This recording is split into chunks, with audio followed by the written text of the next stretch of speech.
বাংলা সাহিত্যে গোয়েন্দা গল্প বললে ফেলুদা, ব্যোমকেশের নাম আমরা সবাই বলি, কিন্তু সাহিত্যক্ষেত্রে তাঁদের আবির্ভাবের বহু আগে একজন পুলিশ অফিসার তার নিজের কর্মজীবনের অভিজ্ঞতা লিপিবদ্ধ করেছিলেন 19 শতকের শেষ ভাগে। তার নাম প্রিয়নাথ মুখোপাধ্যায়। প্রিয়নাথ 1878 থেকে 1911 সাল পর্যন্ত টানা 33 বছর পুলিশের চাকরি করেন এবং সেই সাথে তার অভিজ্ঞতাকে লেখনীর মাধ্যমে গল্পের আকারে তুলে ধরতে থাকেন পাঠকের সামনে। 19 শতকের শেষ ভাগে প্রকাশিত হতে থাকে একটি পত্রিকা যার নাম দারোগার দপ্তর। প্রিয়নাথ মুখোপাধ্যায় রচিত গোয়েন্দা কাহিনীগুলি প্রকাশিত হতো এই পত্রিকায়। সে আমলে দারোগার দপ্তর প্রভূত জনপ্রিয়তা অর্জন করে। 19বিংশ শতাব্দীর পুলিশি ব্যবস্থা, সেই আমলের ক্রাইম, তদন্তের পদ্ধতি সম্বন্ধে অনুসন্ধিৎসু পাঠকের মনের জিজ্ঞাসা মেটাতে পারে এই কাহিনীগুলো। আজ আপনাদের জন্য আমাদের নিবেদন প্রিয়নাথ মুখোপাধ্যায়ের লেখা গল্প খুন না চুরি।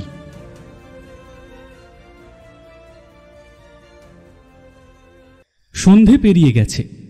হাতের কাজ শেষ করে অফিসের ঘরে গিয়ে বসে আছি। এমন সময় পশ্চিম দেশীয় একজন ভদ্রলোক আমার সামনে এসে নমস্কার করল। একখানা চিঠি দিলেন। চিঠিটা নিয়ে দেখলাম সেটা আমারই উপরিতন কর্মচারীর লেখা। চিঠিটা খুলে পড়তে লাগলাম। ভবানীপুর পদ্মপুকুর রোডে খুন হয়েছে। যিনি চিঠিখানি সঙ্গে করে এনেছিলেন আমাকে তক্ষুনি তার সঙ্গে যেতে হবে। কোনো কথা জিজ্ঞাসা না করেই আমি উঠে দাঁড়ালাম। আগন্তুক আমার অভিপ্রায় বুঝতে পেরে পরম আপ্যায়নের সঙ্গে বললেন, আসুন আসুন মশাই, আসুন। আমি ধনে প্রাণে মারা গেলাম, আপনাকে সব কথা গাড়িতেই শোনাবো। আর কোনো কথা না বলে আমি তার সঙ্গে ঘর থেকে বেরিয়ে গেলাম। দরজার সামনেই তার গাড়ি ছিল। দুজনেই সেই গাড়িতে উঠে বসলাম। কোচম্যান গাড়িটা চালালো। লোকটির বয়স প্রায় 35 বছর হবে। দেখতে অতি সুপুরুষ, বেশ হৃষ্টপুষ্ট দেহ। তার পরনে একখানা পাতলা দেশি কালো পেড়ে ধুতি, একটা আদ্দির পাঞ্জাবি, একখানা মান্দ্রাজি জরি পেড়ে উড়ানি, মাথায় একটা ফিরোজা রঙের পাগড়ি, গলায় গিনি সোনার মোটা হার, কানে হিরে বসানো ফুল, হাতে হীরের আংটি, পায়ে বার্নিশ করা জুতো। কিছুটা দূর যেতে না যেতেই তিনি অতি বিমর্ষভাবে আমাকে বললেন, মশাই, আমার সর্বনাশ হয়েছে। আমার ভাবী স্ত্রীকে কেউ খুন করেছে মশাই। ভাবী স্ত্রীর কথা শুনে আমি একটু বিস্মিত হলাম। তার মুখের দিকে এক দৃষ্টে তাকিয়ে রইলাম। তিনি আমার মনের ভাব বুঝতে পারলেন। 2 বছর হলো আমার প্রথম স্ত্রীর মৃত্যু হয়, আর তার মৃত্যুর 2 মাস পরেই আমার একমাত্র ছেলেও মারা পড়ে। মনে করেছিলাম আর সংসারে জড়াবো না, কিন্তু বিধিলিপি তা যে অখণ্ডনীয়। ভবানীপুর পদ্মপুকুর রোডে শোভন সিং নামে আমার এক বন্ধু বাস করতেন। আমি প্রায়ই তার বাড়িতে যাতায়াত করতাম। শোভন সিং এর অবস্থা বড় ভালো ছিল না। তার একটা মেয়ে ছিল।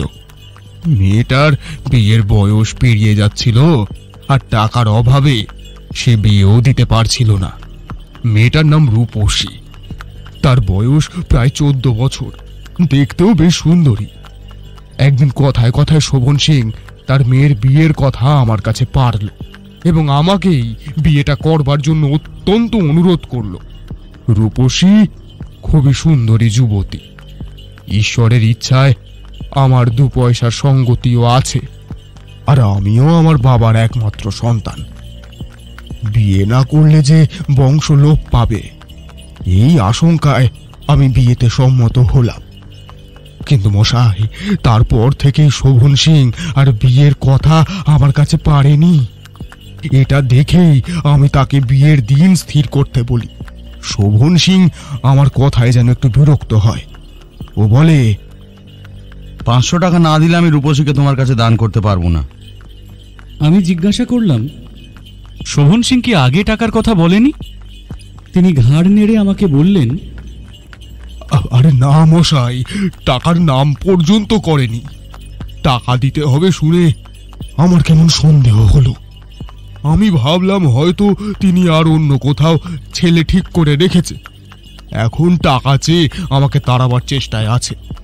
আমার তখন বিয়ে করতে ইচ্ছে হয়েছে, আর রূপসীও জানতে পেরেছে যে তার সঙ্গে আমার বিয়ে হবে। আগের মতো সেও আমার কাছে আর আসতো না, কাজেই আমি সম্মত হলাম। আমি বললাম টাকা দিতে আমি প্রস্তুত আছি, আপনি বিয়ের দিন স্থির করুন।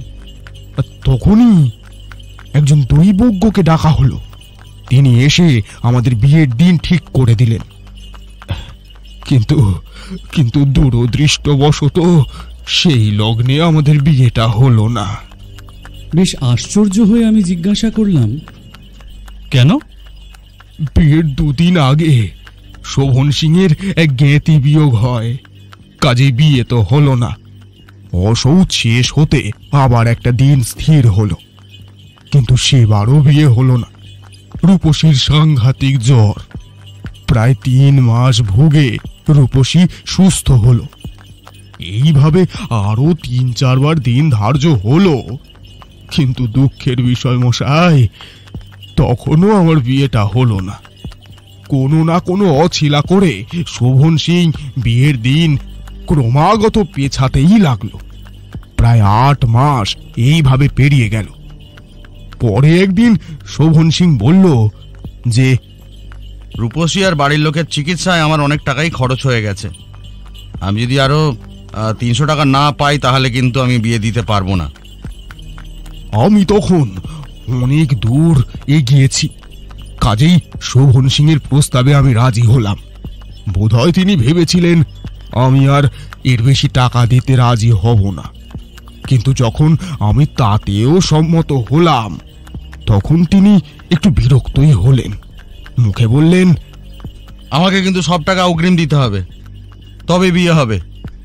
আমিও না ছোড়বান্দা।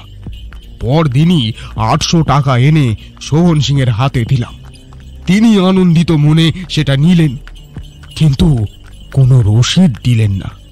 আমিও চক্ষু লজ্জায় পড়ে কোনো রসিদও চাইলাম না। তবে যখন টাকা দিই সেই সময় সেখানে 3-4 জন লোক ছিলেন, তারাই সাক্ষী হিসেবে ছিলেন। সে যা হোক, টাকা পেয়ে শোভন সিং আবার বিয়ের দিন স্থির করল। আর আজই সেই দিন বেলা 5টার সময় আমি কয়েকজন মাত্র বরযাত্রী নিয়ে মেয়ের বাড়িতে রওনা দিলাম। বাড়িতে ঢোকা মাত্র একটা ভয়ানক গোলযোগ আমার কানে এলো। তারপর ক্রমে চিৎকার, কান্নাও আমি শুনতে পেলাম। আমার মনে কেমন একটা আতঙ্ক জন্মালো। আমার সঙ্গীরা এসব দেখে শুনে তো বেশ অবাক হয়ে গেল। বর বা বরযাত্রীর বসবার স্থান পর্যন্ত করা হয়নি। কি করব, কোথায় বসবো এসব ভাবছি। এমন সময় শোভন সিং কাঁদতে কাঁদতে আমার কাছে এলো, বলল, রূপসীকে কে খুন করেছে? কেউ খুন করেছে রূপসীকে। কান্নার শব্দ শুনে প্রতিবেশীরা তো ছুটে এলো। বাড়িতে লোকে লোকারণ্য। রূপসীর মৃত্যু সংবাদে দুঃখ হওয়া দূরে থাক, আমার অত্যন্ত রাগ হলো। আমি বেশ চিৎকার করেই বললাম, চলুন, আমি মৃতদেহ দেখতে চাই।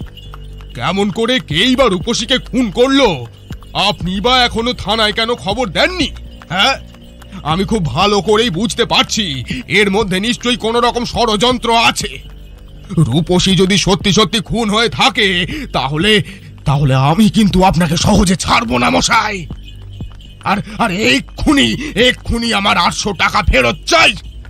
আমার কথায় শোভন সিং একটু কাতর হলো, বলল, একে আমার মেয়ে মরে গেছে, তার ডেড বডি পর্যন্ত দেখতে পাচ্ছি না। আগে আমি তার খোঁজ করব না আগে থানায় গিয়ে খবর দেব? আপনার যদি এত ইচ্ছে হয় আপনি এক করে গিয়ে খবর দিতে পারেন। আমি একা কতগুলো দিক দেখবো বলুন তো? ওনার এই কথা শুনে আমার সন্দেহ যেন আরো বেড়ে গেল। আমি তক্ষুনি সেখান থেকে চলে এলাম এবং তারপর আমার বর বেশ ত্যাগ করে আপনার কাছে এসেছি। এখন দেখুন, আপনি আমার একমাত্র ভরসা। রূপসীকে পাই ভালোই, তা না হলে কিন্তু আমার ওই 800 টাকা ফেরত চাই, আর আপনাকে কিন্তু এই টাকা আদায় করে দিতেই হবে। আমি জিজ্ঞাসা করলাম, আপনার বাড়ি কোথায়? নামটাই বা কি আপনার? আমার নাম লাল সিং, বাড়ি ওই শেয়ালদার কাছে। লাল সিংয়ের টাকার কথায় আমি কোনো উত্তর করলাম না। এটা দেখে তিনি আবার ওই কথাগুলো তুললেন। আমি বললাম, টাকা আদায় করবার ক্ষমতা আমার নেই, আমি শুধুমাত্র খুনের তদন্ত করতে পারি। এই কথা শেষ হতে না হতেই গাড়িটা একটা ছোট্ট অট্টালিকার সামনে থামল। লাল সিং আগে গাড়ি থেকে নামলেন, আমিও নামলাম, তার সঙ্গে ভেতরে গেলাম। কিছুটা দূর যাওয়ার পরই আমরা একটা ছোট্ট উঠোনের সামনে এসে উপস্থিত হলাম। দেখলাম বিয়ের জন্য বাড়িটা বেশ সুন্দর করে সাজানো হয়েছে। চারিদিকে বেলোয়ারি ঝাড় ঝুলছে, একখানা চাঁদোয়া দিয়ে সমস্ত উঠোন ঢেকে ফেলা হয়েছে। তারই নিচে একটা ঢালা বিছানা পাতা রয়েছে। সেই বিছানারই পাশে পাত্রের বসবার জন্য একটা স্থান তৈরি করা হয়েছে, কিন্তু একজন লোককেও সেই শয্যার উপর দেখতে পেলাম না। ভেতর থেকে মহিলাদের কান্নার শব্দ কানে আসতে লাগলো, কিন্তু শোভন সিংকে দেখতে পেলাম না। আমি কিছুক্ষণ উঠোনেই দাঁড়িয়ে আছি। এমন সময় লাল সিং আঙুল দিয়ে দরজার দিকে নির্দেশ করল। ইনি শোভন সিং, আমার ভাবি শ্বশুর। শোভন সিং আমাকে দেখে স্তম্ভিত হলেন, কিন্তু তখনই আত্মসম্বরণ করে জিজ্ঞাসা করলেন, আপনি কি আমার মেয়ের লাশটা দেখতে এসেছেন? আমি লাল সিংকে দেখিয়ে বললাম, ইনি আমাকে বললেন আপনার মেয়ে খুন হয়েছে, কিন্তু আপনি একে তার মৃতদেহ দেখাচ্ছেন না কেন? আমি এর মুখে সবটাই শুনেছি। এখন লাশ কোথায় আছে বলুন।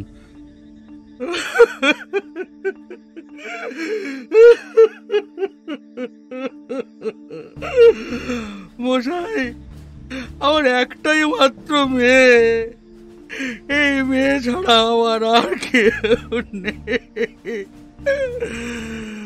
সে মারা যাওয়ায় আমি কতটা কাতর হয়েছি আপনি বুঝতে পারছেন তো বলুন।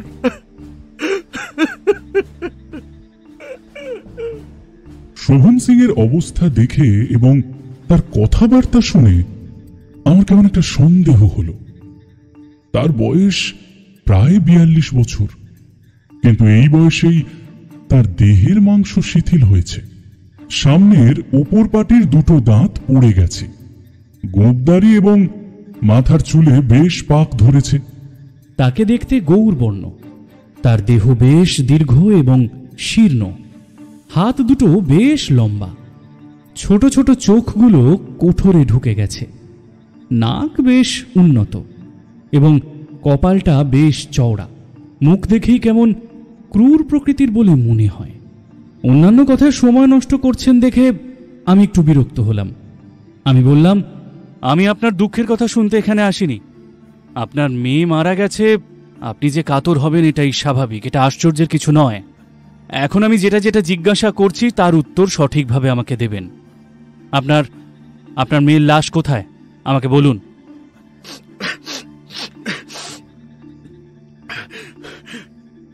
সেই কথাই বলছি, লাশ পাওয়া যাচ্ছে না। কথাটা শুনে আমি বেশ আশ্চর্য হলাম। সে কি, লাশ পাওয়া যাচ্ছে না মানেটা কি? হ্যাঁ, আসলে এখান থেকে কিছুটা দূরে আমার এক আত্মীয়ের বাড়ি। রূপসী আজ সকালবেলা তাদের বাড়িতে গেছিল। আরে বাছা আমার, সেই যে গেছে এখনো অবধি ফেরেনি। তাহলে খুন হয়েছে বলছেন কেন? আপনার মেয়ে নিরুদ্দেশত হয়ে যেতে পারে। হয় সে নিজে পালিয়েছে, না হলে কোনো লোক তাকে নিয়ে পালিয়ে গেছে। না না মশাই, না, সব কথা শুনলে আপনি বুঝতে পারবেন যে রূপসী আর এই জগতে নেই।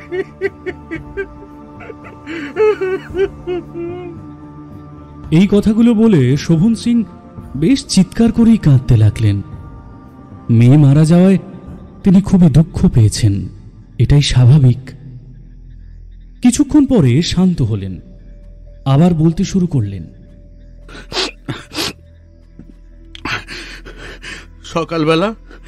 সকালবেলা রূপসী একটা বান্ধবীর সঙ্গে বাড়ি থেকে বেরিয়েছিল। রাস্তায় একটা বৃদ্ধা ওদের সঙ্গে আলাপ করে আর দুজনকে ভুলিয়ে নিয়ে যায়। যে রূপসীর সঙ্গে গেছিল অনেকক্ষণ পরে সে ফিরে এসেছে, কিন্তু রূপসী আর ফেরেনি। গৌরীর মুখে যা যা শুনেছি সেটা খুব ভয়ানক মশাই। এই গৌরীকে? আগে গৌরী আমার ভাগ্নি, সে রূপসীর বিয়ের জন্য এখানে এসেছে। গৌরী রূপসীর সাথেই সকালবেলা আমার আত্মীয়ের বাড়িতে একটা নেমন্তন্ন রক্ষা করতে গেছিল। সে কি বলল? আমি তাকে ডেকে আনছি, আপনি তার মুখেই সব কথা শুনুন। এমন ইংরেজ রাজত্বে এখনো যে এইরকম লোম খাড়া করে দেওয়া ঘটনা ঘটতে পারে মশাই, আমার এরকম ধারণা ছিল না। এই কথাগুলো বলে আমার উত্তরের অপেক্ষা না করেই তিনি ভিতরে গেলেন এবং কিছুক্ষণ পরেই এক বেটে খাটো মেয়েকে হাত ধরে নিয়ে এলেন। পরে আমার দিকে তাকিয়ে বললেন, এই মেয়েটার নাম হচ্ছে গৌরী, আপনি এর মুখেই সব কথা জানতে পারবেন। আশ্চর্যের বিষয় এটা জানেন যে গৌরী যখন ফিরে এলো তখন তার কিছুমাত্র জ্ঞান ছিল না, সে যেন পাগলের মতো হয়ে গেছিল। গৌরীকে দেখতে বেটেখাটো হলেও আমার অনুমানে তার বয়স অন্তত 15 বছর হবে। তার দেহ রোগা, কিন্তু তাতে যৌবনের চিহ্নগুলি বেশ ফুটে উঠেছে। গৌরীর বড় বড় চোখগুলো সদাই চঞ্চল, মুখটা কাঁদো কাঁদো।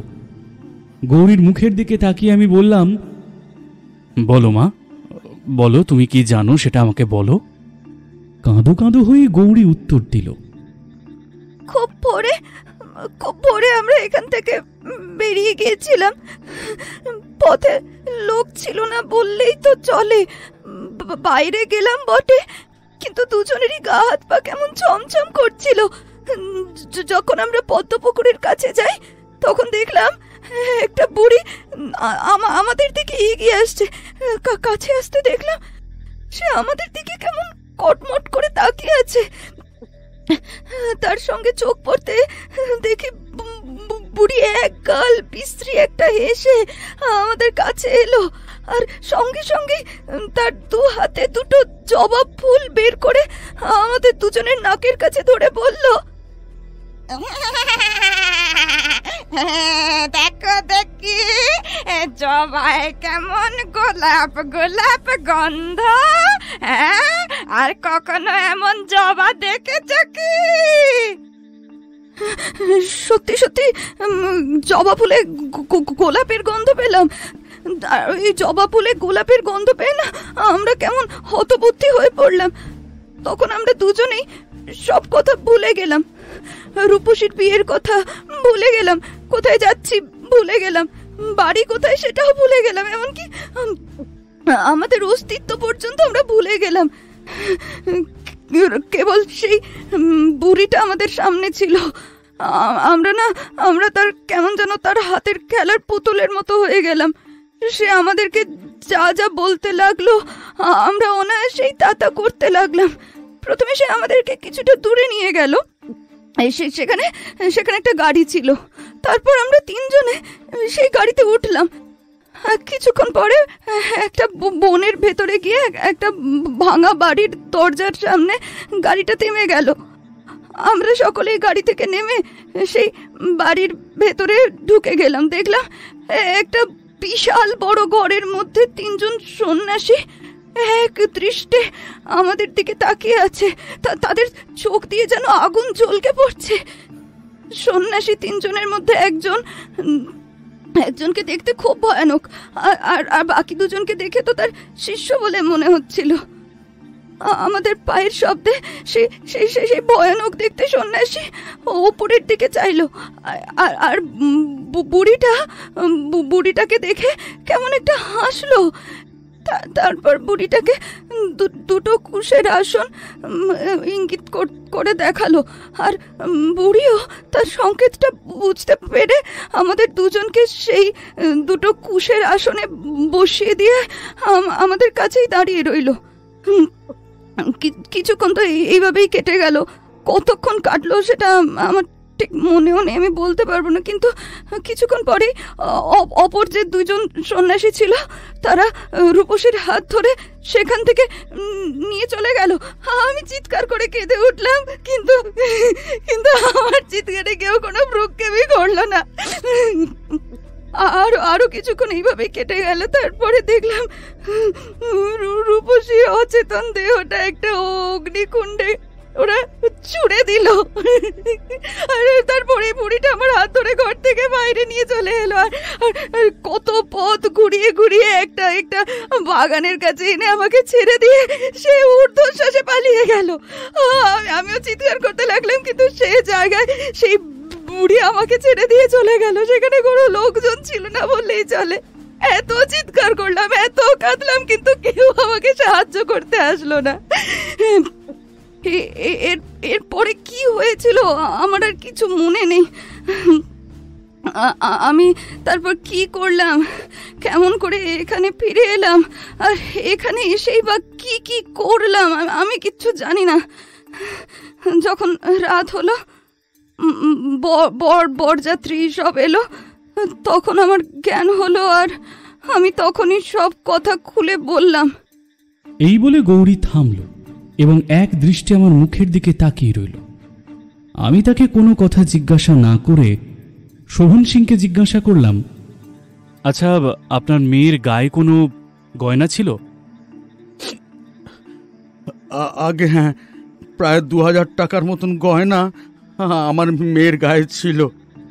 আপনার ভাবি জামাইয়ের মুখ থেকে শুনলাম আপনার আর্থিক অবস্থা তেমন ভালো নয়। তাহলে আপনি এত টাকার গয়না কোথা থেকে পেলেন? আগে আমার হবু জামাই যেটা বলেছে সেটা ঠিকই বলেছে। আমি অত্যন্ত দরিদ্র স্যার, কিন্তু বিয়ের 2 দিন আগে আমার কিছু আত্মীয় এখানে এসেছেন। তাদের মধ্যে অনেকেরই অনেক পয়সা আছে, আর তারাই জোর করে তাদের এই গয়নাগুলো আমার মেয়েকে পরিয়ে দিয়েছিল। আমি এখন ধনে প্রাণে মারা পড়লাম স্যার। এই এলাকায় আপনার কোনো শত্রু আছে কি? শত্রু? হ্যাঁ স্যার, হ্যাঁ, আমারই এক আত্মীয় আমার খুব ঘোর শত্রু। তারও বাড়ি এই গ্রামেই ছিল স্যার, কিন্তু 1 বছর হলো ভজন সিং কোথায় যেন নিরুদ্দেশ হয়ে গেছে। শুনেছিলাম তিনি নাকি সন্ন্যাসী হয়ে দেশে দেশে ঘুরে বেড়াচ্ছেন। তাহলে যে সন্ন্যাসী রূপসীকে খুন করেছে সেই হয়তো ভজন সিং, আপনার আগেকার শত্রু। এতদিন কোনোভাবে সুবিধা করতে পারেনি বলে আপনার ওপর প্রতিহিংসা নিতে পারেনি। আজ আপনার মেয়ের গায়ে অনেক টাকার গয়না দেখে কৌশলে সেই বুড়িকে পাঠিয়ে দিয়েছিল। হ্যাঁ স্যার, আপনার অনুমান সত্যি হলেও হতে পারে। আচ্ছা, আমাকে বলুন তো, আপনার আর কোনো আত্মীয় আছে? স্যার, আত্মীয় বলতে আমার বোন, মানে গৌরী, ওরই মেয়ে। গয়নাগুলো কি তারই? আগে না, সেও আমার মতো গরিব। এত টাকার গয়না সে কোথায় পাবে হুজুর? আচ্ছা, সে থাকে কোথায়? এই শিয়ালদা স্টেশন থেকে কিছুটাই দূরে। সধবা না বিধবা? আগে সধবা। এই যে আমার ভগ্নিপতি আপনার সামনেই দাঁড়িয়ে আছে। এই বলে শোভন সিং একজন বলিষ্ঠ যুবককে আমাকে দেখালো। শোভন সিংকে আর আমি কোনো কথা জিজ্ঞাসা করলাম না। তারপর আমি গৌরীকে বললাম, মা আমাকে সেই ভাঙা বাড়িতে নিয়ে যেতে পারো তুমি? গৌরী আমার কথা শুনে বেশ কিছুক্ষণ ভাবল। না, কোন রাস্তা দিয়ে যে সেই বুড়ি আমাদের দুজনকে নিয়ে গিয়েছিল সে কথা তো আমার কিছুই মনে নেই। আর তাছাড়া তখন আমরা যা যা কাজ করেছি সবই তো অজ্ঞান অবস্থায় করেছি। তুমি যে বলছিলে তোমরা গাড়ি করে গিয়েছিলে? হ্যাঁ হ্যাঁ হ্যাঁ, গাড়ি করে গিয়েছিলাম। কোচম্যানকে চেনো? দেখলে হয়তো চিনতে পারি। গাড়িটা কোথাকার? সে কথা আমি কি করে জানবো? গৌরীকে আমি আর কোনো কথা জিজ্ঞাসা করলাম না। ভাবলাম তাকে দিয়ে আমার কোনো সাহায্য হবে না। পদ্মপুকুর আমার জানা ছিল, সেখান থেকে কিছুটা দূরে আজকাল যেখানে যোগুবাবুর বাজার, সেখানে একটা ঠিকা গাড়ির আস্তাবলও ছিল। সেই আস্তাবলে গিয়ে সন্ধান নেবার ইচ্ছা হলো আমার। আমি তখন লাল সিংকে আশ্বাস দিয়ে তার থেকে বিদায় নিলাম এবং শোভন সিংয়ের বাড়ি থেকে বাইরে যাবার জন্য প্রস্তুত হলাম। এমন সময় শোভন সিং কাঁদতে কাঁদতে আমার কাছে আসলো। স্যার, আমি স্যার ধনে প্রাণে মারা পড়লাম স্যার। আর এই দুঃসময় লাল সিং আমাকে যাচ্ছে তাই অপমান করেছে স্যার। কিন্তু সে যাই হোক স্যার, আপনি আমার একটা উপকার করুন স্যার। যে লোকটা রূপসীকে খুন করেছে তাকে আপনি ফাঁসি দিন স্যার। এখন আমার বেশ মনে পড়ছে। হ্যাঁ স্যার, আমার ওই আগের শত্রুই রূপসীকে খুন করেছে আর তার গায়ের গয়নাগুলো কেড়ে নিয়েছে। কিন্তু সে আপনাদের হাত থেকে পালাতে পারবে না, আপনার চোখে সে ধুলো দিতে পারবে না স্যার, এটা আমি জানি।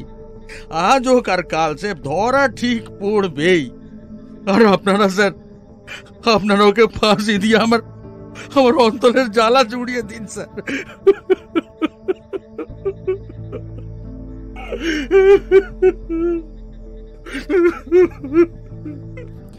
আচ্ছা আচ্ছা শোভনবাবু, এত কাঁদবেন না। আমি দেখছি কি করা যায়। আপনি শান্ত হন, আমি দেখছি। অনেক সান্ত্বনা দেবার পর তিনি কিছুটা সুস্থ হলেন। আমি সেখান থেকে ফিরে এলাম। রাত্রি 10টা বেজে গেল। যে সময়ের কথা বলছি তখন ভবানীপুর শহর হয়নি। এখনকার মতো এত লোকেরও বসবাস ছিল না। রাস্তার দুধারে তেলের আলো মিটমিট করে জ্বলছিল। দু একটা কুকুর রাস্তার আবর্জনার পাশে দাঁড়িয়েছিল, কিছু খাবার যদি তারা পায় সেই আশায়। আর থেকেই চিৎকার করে একে অপরের সঙ্গে ঝগড়া করছিল কুকুরগুলো। কিছু সময়ের মধ্যেই আমি আস্তাবলে এসে উপস্থিত হলাম। 2-3 জন ব্যক্তি তখনই আমার দিকে এগিয়ে আসলো। আমাকে জিজ্ঞাসা করলো, হ্যাঁ স্যার, বলছি আপনার গাড়ি লাগবে নাকি স্যার? আমারও গাড়ির প্রয়োজন ছিল। তাদের কথা শুনে আমি উত্তর দিলাম, আচ্ছা তোমাদের মধ্যে কেউ কি আজ সকালে 2 জন মেয়েকে এবং একজন বুড়িকে এখান থেকে কোথাও নিয়ে গিয়েছিলে? আমার প্রশ্ন শুনে কিছুক্ষণ ওরা কেউ কোনো কথা বলল না, একে অপরের মুখের দিকে চাওয়াচাই করল। কিছুক্ষণ পরে উত্তর দিল, না, আমার মনে নেই। তাদের কথায় আমার খুব একটা বিশ্বাস হলো না। আমি তাদের মুখের দিকে দেখেই বুঝতে পারলাম যে তারা মিথ্যে কথা বলছে। আমি বললাম, এই মিথ্যে কথা বলছো কেন? ভাড়া পেয়েছো, নিয়ে গেছো, কোনো অন্যায় কাজ করেছো নাকি? লুকোবার প্রয়োজন কি? আমার কথায় তারা আশ্বস্ত হলো। তাদের মধ্যে একজন বলল, আগে সালামাত কোচওয়ান সেই সবারই নিয়ে গিয়েছিল, তবে এখনো গাড়ি ফিরে আসেনি। এই কথা শেষ হতে না হতেই গাড়ির শব্দ শোনা গেল।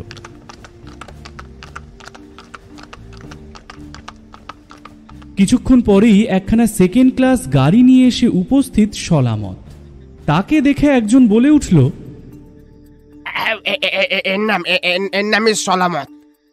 আমার জামা কাপড় দেখে এবং তার নাম শুনে সলামতের একটু ভয় হলো। সে লাগামটা গাড়ির চালে বেঁধে নেমে পড়ল। পরে আমার কাছে এসে জিজ্ঞাসা করল, কেন মশাই, আমাকে কি দরকার?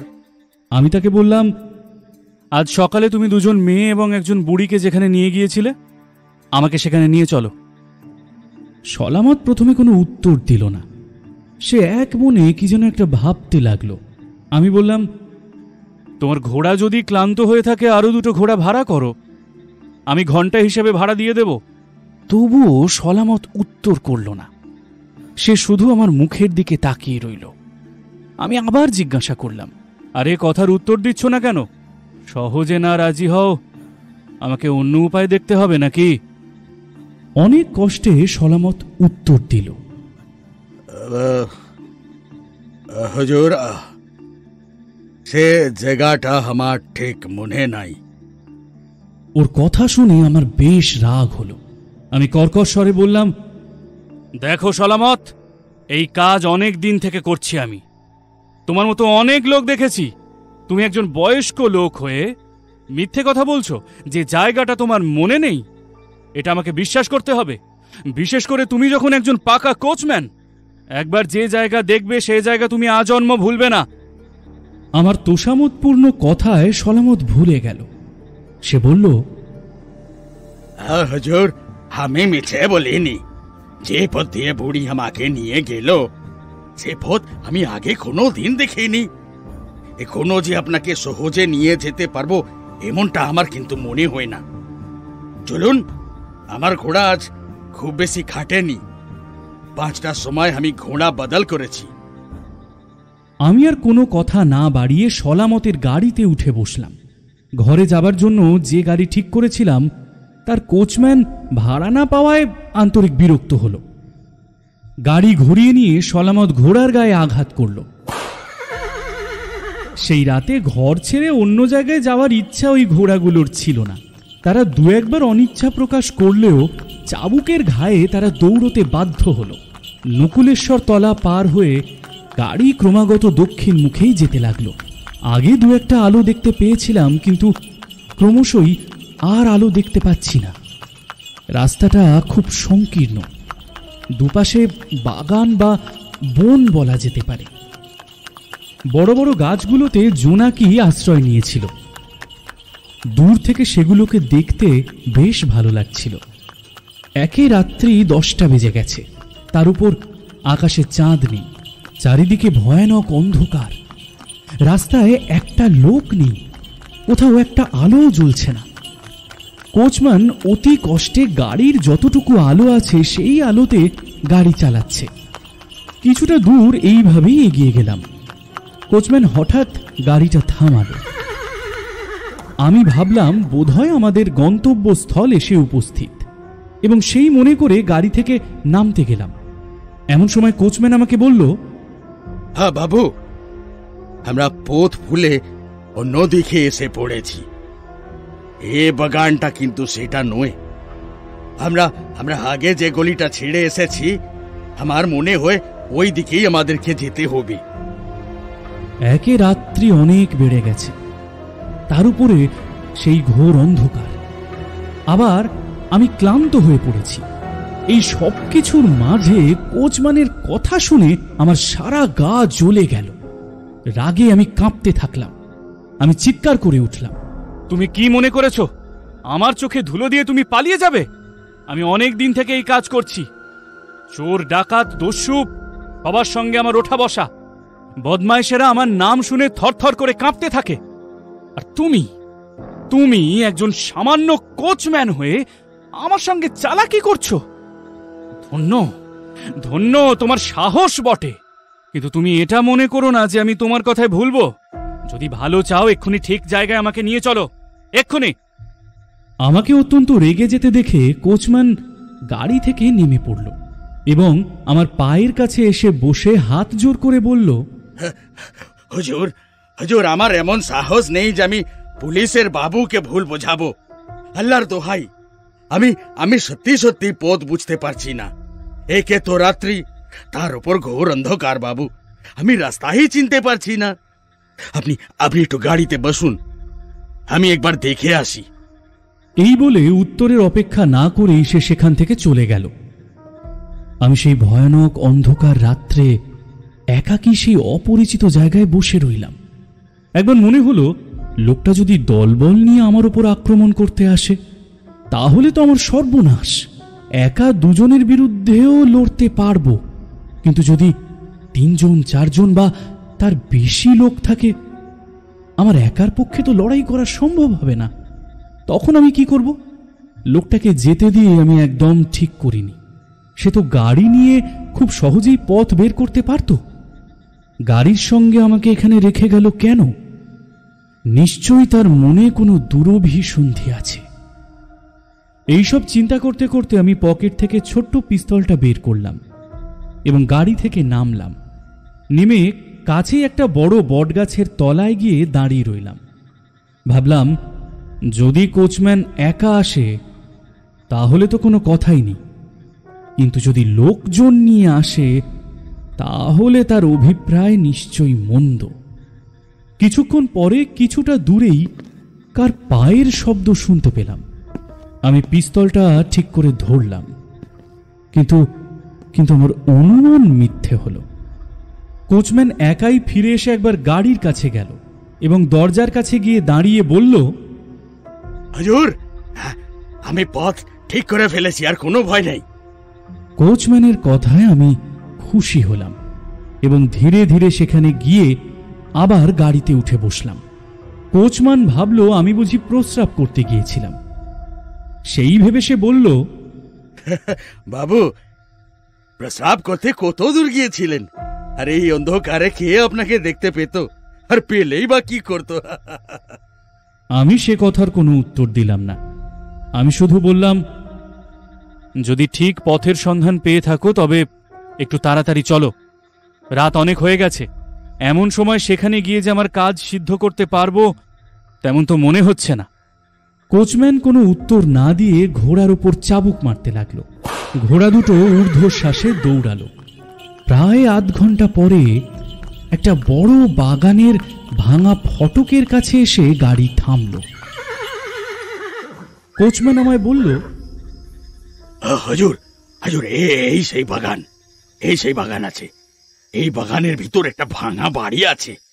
বুড়ি মেয়ে দুটোকে নিয়ে না এই বাড়িতেই ঢুকেছিল। হুজুর, তারপর কি হলো কিন্তু আমি জানি না। আচ্ছা, এই বাগানখানা কার? হুজুর, আমি তো সেটা বলতে পারবো না, কারণ আমি এদিকে আগে কোনো দিনও আসিনি। কাছাকাছি কোনো বাড়ি আছে কি? না হুজুর, চারিদিকে শুধু বাগানই বাগান আছে। বাগান থাকলে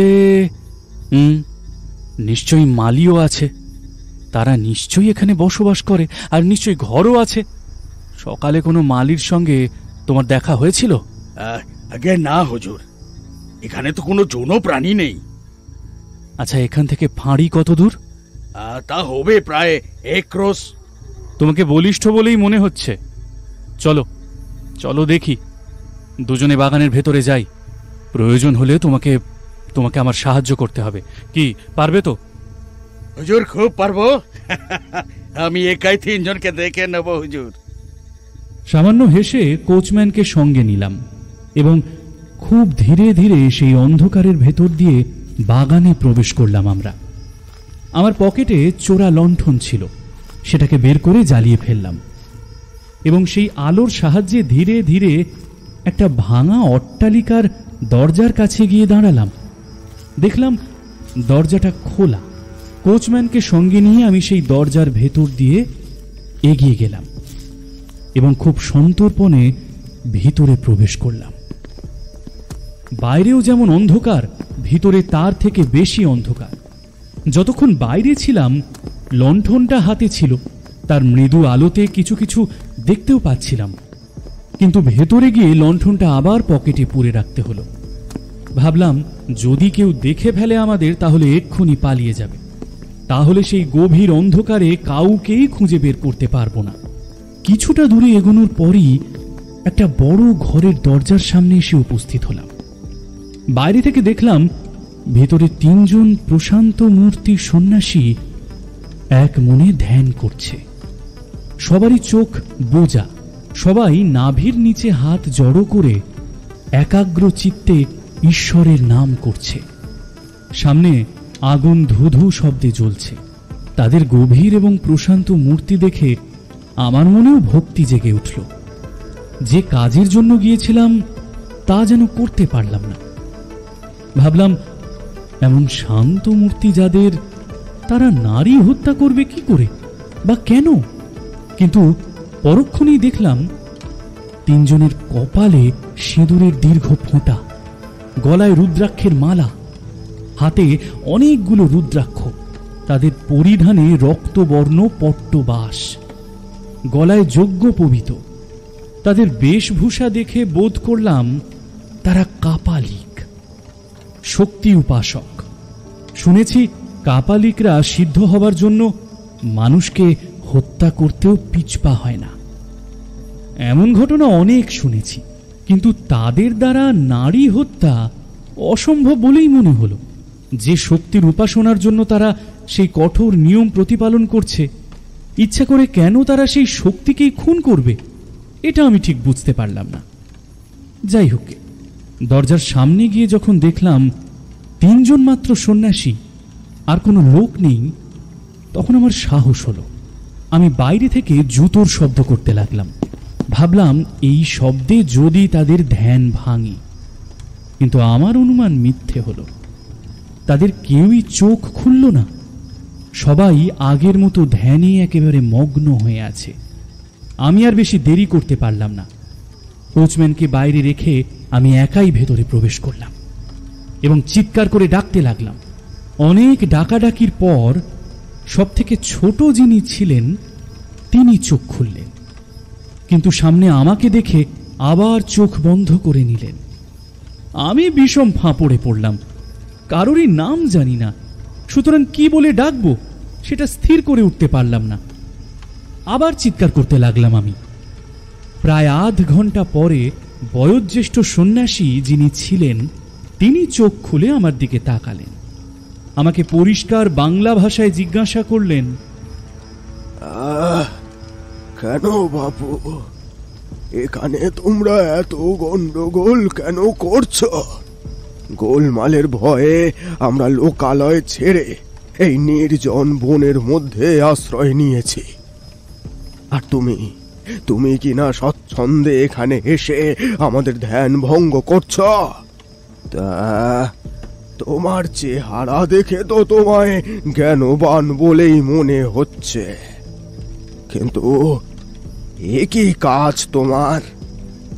গৌরীর মুখে যা শুনেছিলাম তাতে তাদের উপর কিছুমাত্র ভক্তির উদ্রেক হলো না, বরং তার মুখের ওইসব কথা শুনে আমার খুব রাগ হলো। রাগ সম্বরণ করলাম। একটু ঈষৎ কর্কশ স্বরেই আমি বললাম, আর তোমার সাধুগিরিতে কাজ নেই, এখন ওঠো, আমার সঙ্গে থানায় চলো। থানার নাম শুনে সন্ন্যাসী কিছুমাত্র ভয় পেল না, সে হেসে উঠল।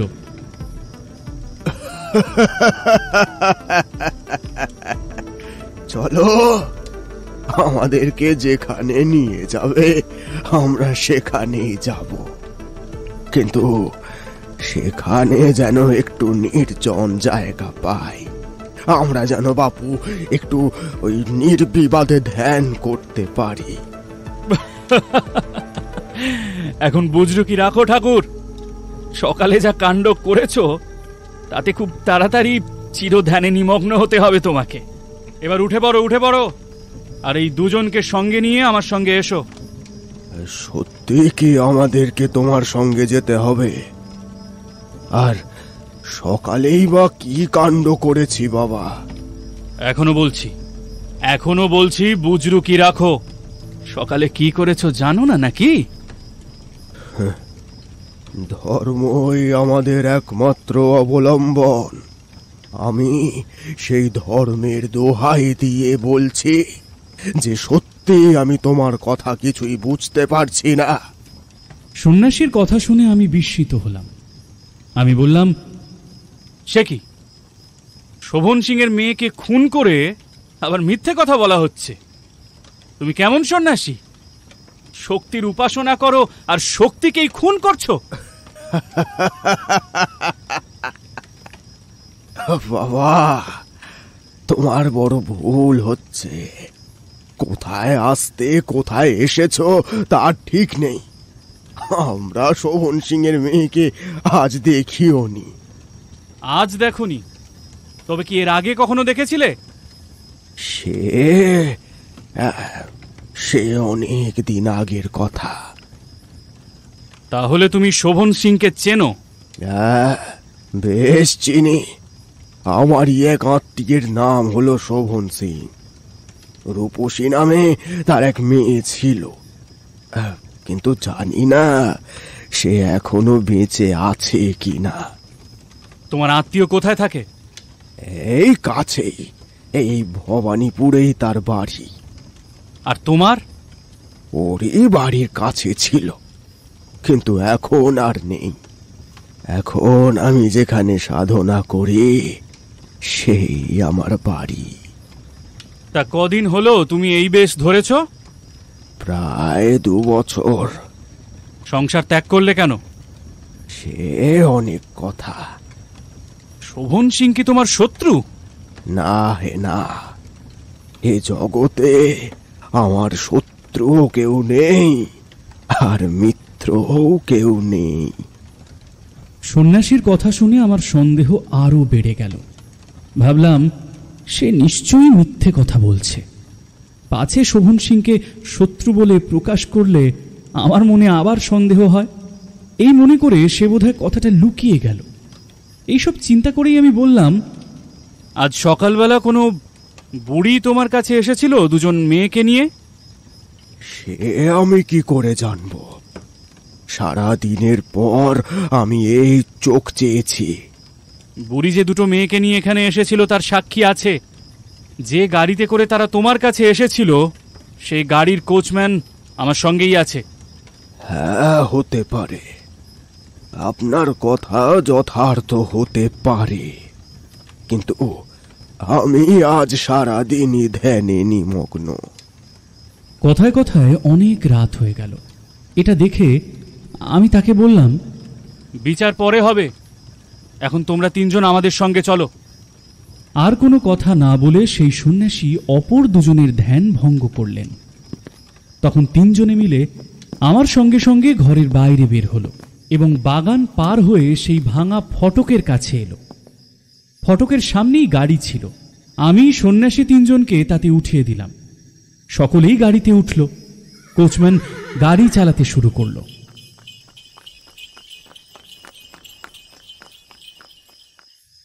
ঘরে ফিরতে রাত 1টা বেজে গেল। তখন সন্ন্যাসী 3 জনকে আটকে রাখতে বলে আমি বিশ্রাম নিতে গেলাম।